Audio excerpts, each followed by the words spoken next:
Assalomu alaykum. Mening ismim Jahongir. Men dasturlash sohasida faoliyat yuritaman. Xo'p, aynan hozirgi vaqtda dasturlashni o'rganishni boshlaganimga 1 yil bo'ldi. Prox akademiyasida aynan dasturlashni o'rganish bilan birgalikda ustozim bilan birga self study qilish orqali, ya'ni mustaqil ta'lim orqali men bilimlarimni rivojlantirib bordim.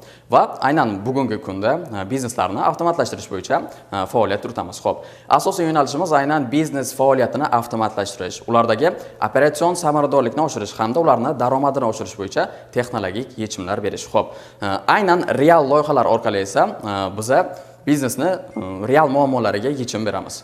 Xo'p, mening yondashuvim shundan iboratki, natija bilim, intizom va tizimli harakat orqasidan keladi. Yosh esa bu hech qanaqa cheklov emas. 2026-yil uchun asosiy qo'ygan maqsadim aynan jamoamiz bilan birgalikda $1 million aylanma qilish va mahalliy bozordagi aynan mahalliy bizneslarda avtomatlashtirish samaradorligini oshirishga o'z hissamni qo'shish, ayniqsa G'ijduvonda. Maktab o'quvchilariga shuni aytmoqchimanki, aynan hozirdan bilim olishga sarmoya kiritish bu kelajakda aynan professional ustunlik beradi. Bir narsani unutmang, texnologiya bu faqatgina kasb emas, aynan global dunyoga chiqish uchun imkoniyatlar eshigi. Xo'p, aynan men bu sohaga kirib kelishim o'sha karantin vaqtlarida internet endi ommalashayotgan vaqtida shu texnologiyalarga bo'lgan, dasturlashga bo'lgan qiziqishim ortgan va shu sohaga kirib kelganman.